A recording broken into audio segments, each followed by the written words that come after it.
Hi, I'm Robbie Phoenixx. I'm with the band Sonic Octane. I'm also an entrepreneur and a former corporate guy that worked with titans like Live Nation, AT&T, Verizon, and many more, directly contributing $254 million. I have the pleasure and privilege of being on this episode of the Business Growth Architect Show to impart my learnings along the way in my journey, how to teach you how to compete to win. And that is both as an artist as well as a business person being an artist and a creative. So would you please join us? We're now about ready to begin.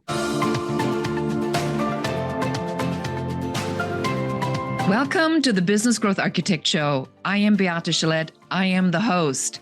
I want to welcome you to our globally top 10% ranked podcast, where you will hear from industry experts about the strategies that are working right now to unlock hidden opportunities in any market so that you can grow your authority and scale your impact.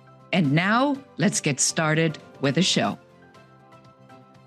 Welcome back, everybody. Here is Beate Gillette, the Growth Architect, the host of the Business Growth Architect Show. And today I'm talking to Robbie Phoenixx with two X's at the end. And today I want to give you an advanced warning, because today we're going to be talking about using creativity, music, rock, also about authority platform building and taking a stand for or against something. Welcome to the show. Thank you for having me, Beate. So for somebody who does not know you, tell us who you are and what is it that you do? Sure. And thank you again. My performance name is Robbie Phoenixx, yes, with a double X. And X marks the spot in two careers. In fact, that's why the double X. I've directly contributed $254 million to two Fortune 100 companies, having served as a competitive intelligence expert that is industry recognized. And by that, I've also parlayed that into a creative endeavor in Sonic Octane, which is my band's brand name. And Robbie Phoenixx is one of the performers in that band lineup to bring in 30 million song plays and a daytime Emmy submission, also working with titans like Live Nation. So all along my career, I've been working with Fortune 1000 companies. I've been very blessed to have that opportunity, and it's a delight to be here. Thank you for that. Let's dive into this. You come from a corporate background, but you clearly are a music man. Let's first understand who you are as Robbie. Oh, I love that you ask. And thank you. That's so kind of you to rewind a little. Truthfully, for your listeners, I was the guy that sat in his office in dark nights, long hours as a top salesperson and a top engineer nationwide at Verizon, incidentally. And, you get these moments of inspiration where you go, I can do more and I can do it better and I can innovate. And there are a lot of people in corporate America, I assure you, and even in the entrepreneurial circles especially, and I did have a privilege to work in Beverly Hills for nearly a year, 2 years ago, where the plates are constantly spinning in one's head, where you go, there's a better approach, the better solution for what the business needs, and how do we articulate and get it there? So that was me in my corporate life. And I, in fact, led multiple campaigns competing against titans like AT&T, Broadcom, and many others, directly in the field and learning not only from a sales position and from an engineering and architecture perspective, but ultimately immersing myself in campaigns, marketing, campaign design and execution, working with phenoms like Marilyn Curl at the time, Mary Jean Nidivagi and others to help me learn that process and understand how we compete to win in the way the paradigm they were using. Over time, that led to me becoming a true bona fide competitive expert because I was also aware how to compete on the ground. When you go through hundreds of field appointments, to customer end locations, you learn very, very quickly what's important to them, how to qualify applications and use cases, whether it's a good fit or not for our portfolio. And ultimately, can we price to win and compete to win and other factors for that matter? So it led to all that stuff, which led to another apex in my career, which was I was hand selected by two vice presidents to serve and found the competitive intelligence unit at Verizon's mid-market enterprise. And that led to an over $100 million contribution there through the support of my teams. That also led to another Fortune 100 knocking on my door professionally to hire as they were looking to scale and grow their global and US enterprise sequential revenue growth through leveraging competitive intelligence. So that's my kind of corporate-y side. Now you kind of, to your question, you asked about how do you link that world with like a music endeavor? Like how does that connect? And I'll tell you exactly how. It's all about leveraging your competitive advantage through your creative advantage. Meaning, for all those years I was spending in dark rooms in hallways when lights were off in buildings, or I was at home working remote at times, or even taking stuff in on weekends or vacations to self-educate and learn more about the business, I was actually creating new campaigns and new methods to tackle the competitors. So that was the first kind of awakening in myself of my calling to leverage creative advantage for your competitive advantage. And then when I went into music, I kind of flipped it and I approached it similarly, though. I said, there are a lot of artists out there that aren't making their dime anymore on the sale of CDs or what they call mechanical royalties. And there are a lot of artists still that sell their soul, it seems, on Spotify and other networks, not to poke fun at Spotify, but a lot of these major streaming companies are making bank off of the artists making their art, dumping the music on their platforms and rolling the dice with some marketing dollars, hoping they'll be the next rock star. So I kind of knew that going in. And being a former competitive intelligence lead, you get involved with serving of many, many senior executives who taught me a lot about strategy, like real strategy, not just the stuff you learn in Harvard and in the textbooks and in the executive MBAs that I was also a part of. And it led to me looking at that market radically differently. And that was basically taking the creative advantage of I can build relationships with people. God gave me the opportunity to be liked and supported by people every step of my career and beyond. And happened to befriend a person that owned a nationally syndicated television show. Her name is Donna Drake. She's out of New York with her partner, Lou Vaccarelli. They nationally syndicate their television to 66 million U.S. households in the U.S. plus. And they drop content every month that gets picked up by local broadcast affiliates like NBC, ABC, the CW, all the major networks. And so as I'm friending them, they go, hey, we have another friend who is an independent filmmaker. She's super talented. She's pro-feminist, which is cool in my book because I served diversity teams in companies for years. And I believe in that stuff when you really put it into motion the right way. And at the end of the day, this filmmaker was kind enough to take my very first single and not even having to release on Spotify and sell my soul, so to speak, financially, not having to go to a record company and ask for like a distribution on vinyl, CD, or digital. And she put it in her mini series as a title track because she loved the song so much. It was called Heaven Calling, is the name of the song. And it earned, because of her good work and her relationships, over 30 million song plays as verified by IMDb data at the time. It was a 5-episode miniseries called Little Cupid. It's not just any song, though. This is a very specific song, right? You want to tell us a little bit more about that? Because I think I want to make sure we stay, that our listener really is reminded that as we're going through this, the story really here is on how you use sort of a strategic but creative approach to go through these transformations and looking actively for opportunity. You did the hard work, right? You did the hard time in corporate America. Definitely. And then you went and said, now with all these marketing tips, tricks, ethical persuasion, a copywriting, sales strategy, which I'm sure you've been trained up to the kazoo. Now you said, but my real passion is music. So now you're going down a different road and you're looking for a creative approach. So you find this woman who has an audience, who has a platform. What is it that you gave her where she said, I need to put this out? The filmmaker saw one of our songs in particular very compatible with the storyline. It was a miniseries about post-traumatic stress syndrome and U.S. military coming home from service. And it so happened in the storyline that the father of this young family unfortunately dies. He passes. And so they're kind of emotionally dealing with the turmoil of not having a father and a husband in the home. And the song Heaven Calling happened to resonate with the filmmaker enough that she offered this opportunity to us through Donna and Lou, our 5-star partners. And ultimately, that's what led to the success. But at the end of the day, I was absolutely not on market to go releasing content on YouTube or Spotify. Because when you're rolling a tour bus, which I also happen to have acquired back then to synergize costs within my own wheelhouse of my businesses, I didn't really want to go spending, thousands of dollars of diesel. How many CDs are you going to have to sell at net to cover that cost? You know what I mean? You're talking 20,000 CDs roughly. It just, the P&Q wouldn't have made sense. The strategy going to filmmakers made perfect sense. And it was an awesome opportunity. That song on Little Cupid called Heaven Calling eventually was submitted for the title track of the miniseries. There was a derivative version of each of the songs in the front and end of every episode that was streamed. That was submitted for Daytime Emmy consideration. And that also led to good things because then I had the platform to go and work and bustle for several months, mind you.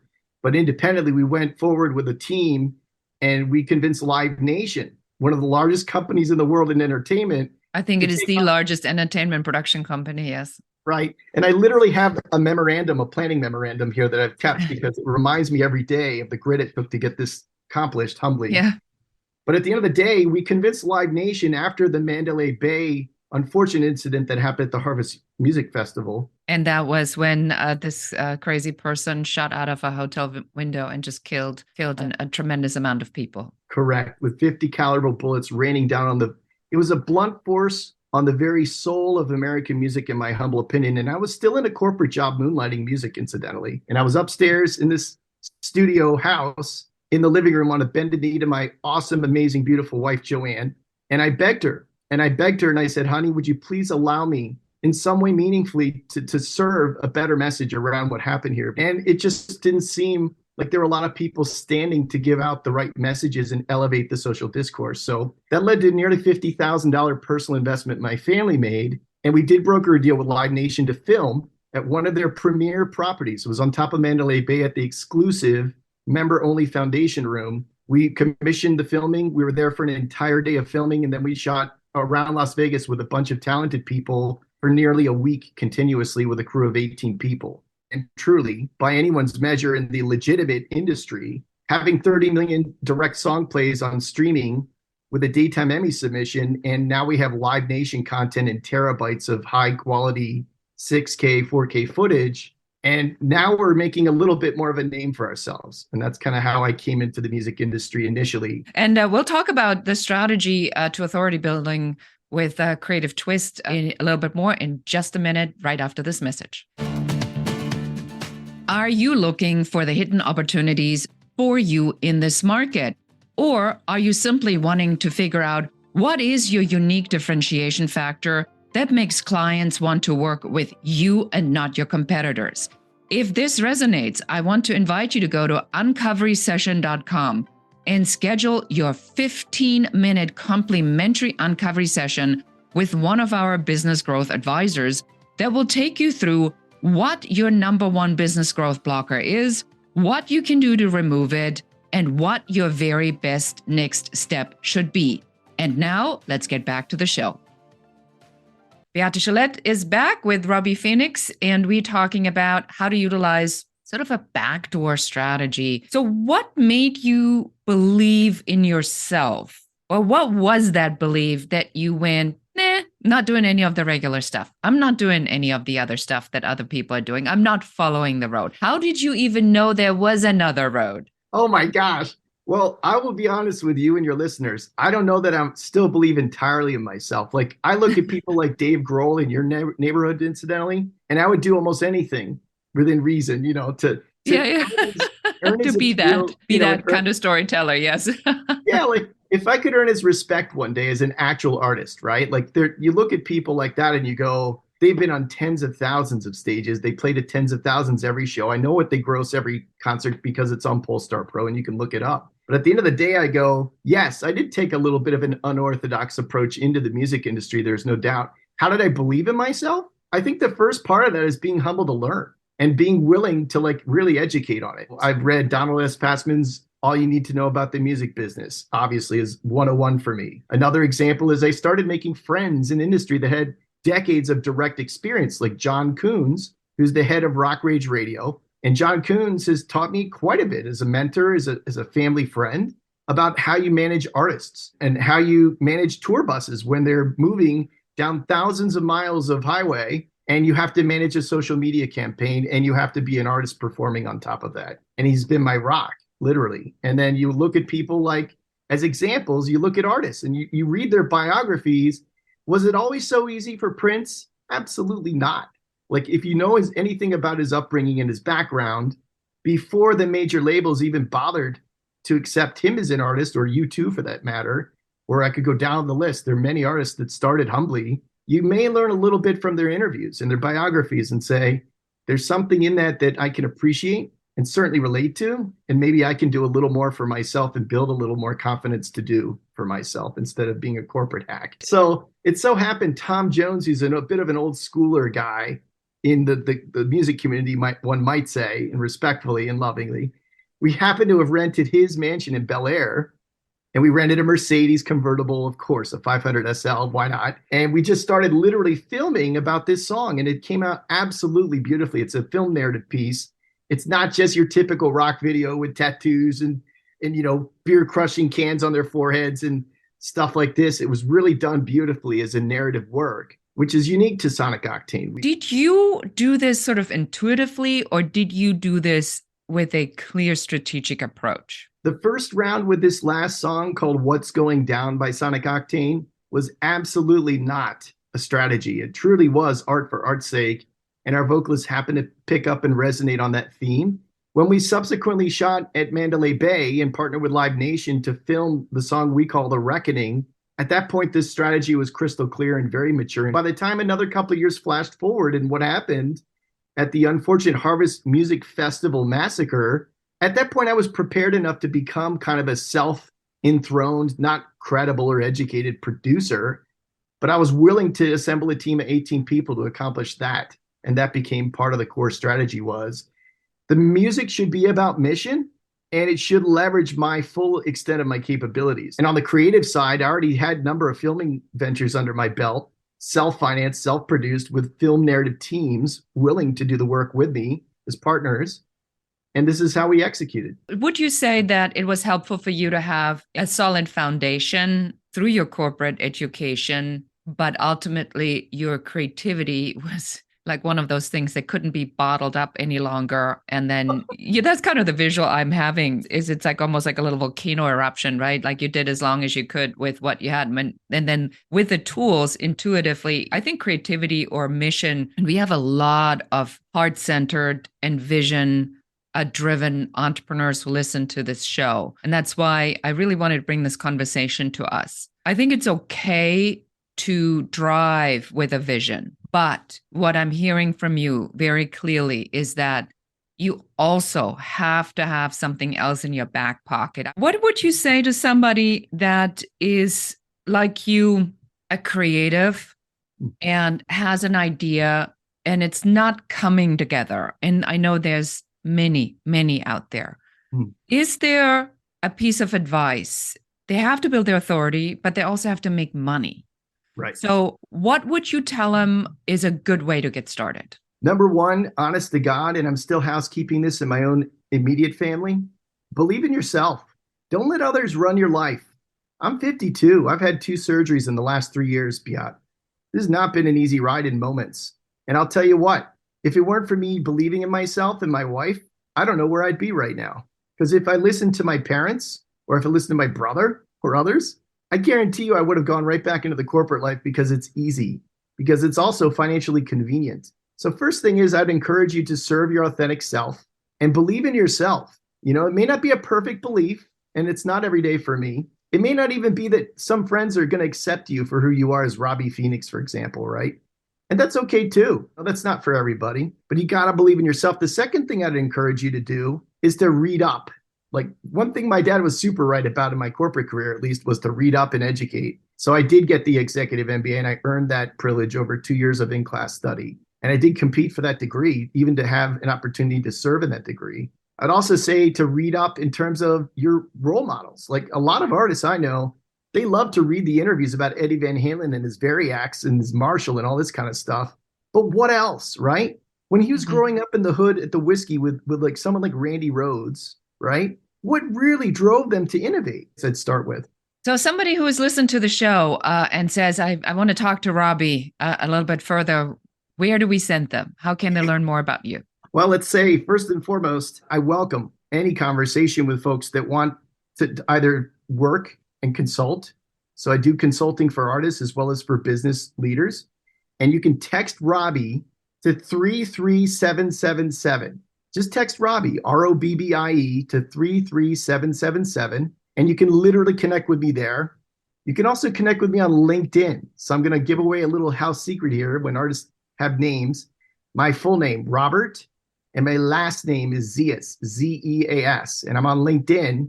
So you can connect with me there too if you prefer. And I know a lot of artists aren't on LinkedIn. So I'm going to give you that text message option and just say, please connect with me there too. It's been an absolute pleasure to have you on the show. Thank you so much. And I just want to make sure that everybody really understands what the show was today about. It was about a completely different approach from a different angle, specifically geared toward people that are entrepreneurs, but primarily and foremost artists and creatives, and are not sure on how to combine the two of them. And you are a perfect example on how you combine two. And I will say, out of my own personal experience, and I cannot stress this enough, as an artist, you have to hone the craft and you have to hone the business. You are hit with a double whammy, because without the craft and your ability to be a performer or an artist or a painter or a photographer or a musician, whatever that is, without that, you're not going to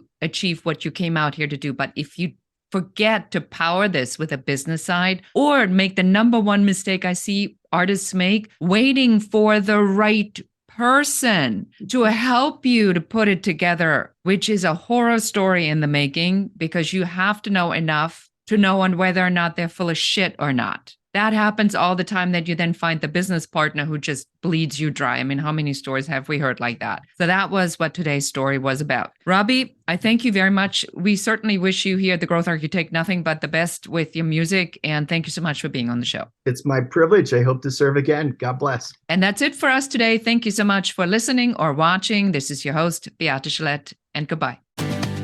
Thank you for listening to or watching the show.